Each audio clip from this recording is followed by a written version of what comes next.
PFC spiritual ప్రేక్షకులకు స్వాగతం. ఈ వారం రాశిఫలాలు పరిశీలిద్దాం.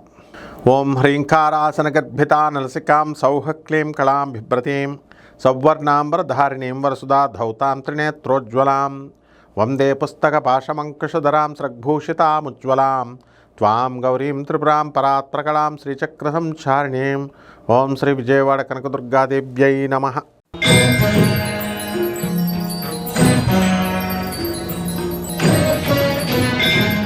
ధనుస్సు రాశి.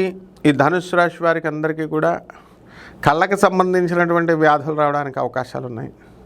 గతంలో బాగా సంపాదించారు, మరి కొంతమందిని నమ్మి మోసపోవడం కూడా జరిగింది. వ్యాపారంలో కొత్త కొత్త ఇళ్ళు, కొత్త కొత్త స్థలాలు కట్టారు. రియల్ ఎస్టేట్ రంగంలో ఉన్నటువంటి వాళ్ళకి ఇంకా వ్యాపారం పుంజుకోలేదు. వ్యవసాయం చేసేటటువంటి రైతులకు కూడా బ్రహ్మాండంగా ఉంది. మీ సోదరులందరూ కూడా డెవలప్మెంట్ అయ్యారు, అనుకున్న పనులు అనుకున్నట్లుగా సాధించుకుంటూ వెళ్తున్నారు. అయితే ఈ అర్ధాష్టమంలో ఉన్నటువంటి ఈ యొక్క శనిగ్రహ ప్రభావం వలన మనకి కొన్ని పనులు లేటుగా ఆలస్యంగా అవ్వడానికి అవకాశాలు ఉంటాయి. అయితే భార్య తరపు బంధువులతో మీకు యుద్ధాలు ఇవన్నీ కూడా జరగడానికి అవకాశాలు ఉన్నాయి.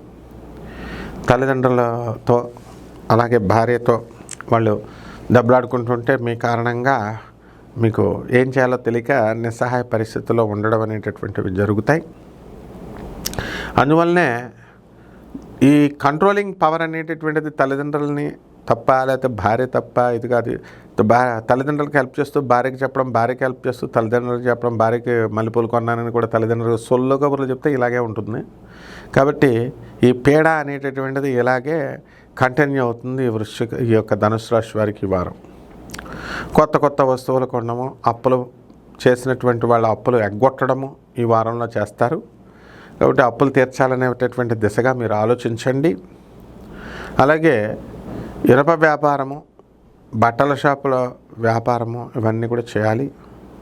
మరి స్క్రాప్ ఐరన్ బిజినెస్ చేసి కోట్లు సంపాదించినటువంటి వాళ్ళు ఉన్నారు.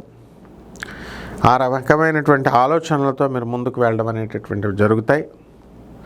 సృజనాత్మకమైనటువంటి ఆలోచనలు మీకు కలుగుతూ ఉంటాయి. పరిహారాల దగ్గరికి వచ్చేసరికి ధనుసు రాశి వారికి శని జపం చేయండి, శని స్తోత్రాలు చదవండి. శనికి కిలోంపావు నల్ల నువ్వులను, నల్లని వస్త్రాన్ని పేద బ్రాహ్మణులకి శనివారం నాడు ఉదయం 8 గంటలకు దానం చేసుకోండి.